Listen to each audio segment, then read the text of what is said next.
дар мавҷ барномаи иттилоотии хабар.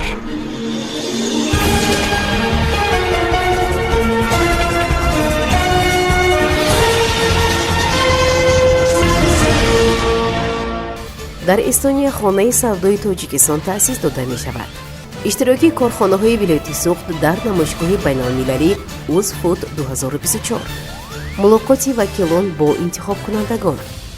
густариши муносибатҳои дуҷонибаи мутақобилан судманди тиҷоратӣ байни Тоҷикистон ва Эстония дар вохӯрии директори агентии содироти назди ҳукумати ҷумҳурии Тоҷикистон Баҳриддин Сироҷиддинзода ва директори идоракунандаи гурӯҳи ширкатҳои ФЕС ва ҳамзамон директори иҷроияи ширкати масъулияташ маҳдуди European Deep Service ҷумҳурии Эстония Андрей Фешенко баррасӣ гардид. тавре ба Амидховар иттилоъ доданд, зимни мулоқот ҷонибҳо масъалаи ташаккули низоми миллии дастгирии содирот, баланд бардоштани рақобатпазирии маҳсулоти ватанӣ дар бозорҳои хориҷӣ, тақвияти инфраструктураи нақлиётӣ логистикӣ, муаррифии маҳсулоти содиротии ватанӣ ва содироткунандагон, баланд бардоштани мақоми байналмилалии ҷумҳурии Тоҷикистон ҳамчун шарики боэътимод дар муносибатҳои иқтисоди хориҷӣ ва дарёфти бозорҳои нави содиротиро мавриди муҳокима қарор доданд. дар ҳошияи вохӯрӣ созишнома дар бораи ҳамкорӣ ва фаъолияти якҷоя оид ба амалкунии сохтори хонаи савдои Тоҷикистон дар ҷумҳурии Эстония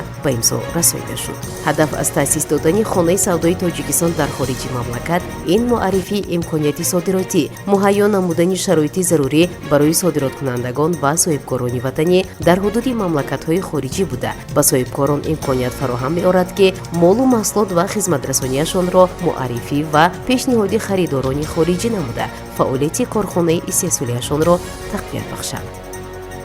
дар шаҳри Тошканди ҷумҳурии Ӯзбекистон намоишгоҳи байналмилалии УЗФУД 2024 баргузор гардид. дар намоишгоҳ зиёда аз 370 ширкат аз 26 кишвар намунаҳои маҳсулот аз ашёи хом ва компонентҳо то бастабандӣ ва тамғагузории маҳсулоти тайёри хӯрокаро муаррифӣ намуданд. зиёда аз 10 корхонаҳои истеҳсолкунандаи маҳсулоти хӯрока, ҷамъияти дорои масъулияташ маҳдуди Фархунда, ҷамъияти дорои масъулияташ маҳдуди Мавизи Истиравшан, ҷамъияти дорои масъулияташ маҳдуди Витаминҳои Тоҷикистон, ҷамъияти дорои масъулияташ маҳдуди Зарин ва дигарон барои омӯхтани таҷриба, воридоти техника ва технологияи маҳсулоти хӯрока дар намоишгоҳ иштирок намуда бо иштирокчиёни ин намоишгоҳ аз кишварҳои Австрия, Туркия, Россия, Қазоқистон, Ӯзбекистон вохӯриҳо доира карданд. иттилоъ медиҳад хадамоти матбуотии раиси вилояти суғд. бо иштироки вакилони маҷлиси намояндагони Маҷлиси Олии Ҷумҳурии Тоҷикистон Абдуҳалим Ғафуров, Парвиз Шодизода ва узви Маҷлиси Миллии Маҷлиси Олии Ҷумҳурии Тоҷикистон, раиси Комитаи иҷроии шаҳрии Ҳизби Халқии Демократии Тоҷикистон Мурод Шукурзода ва фаъолон ва сокинони шаҳру деҳоти Панҷакент машварати васеъ баргузор гардид.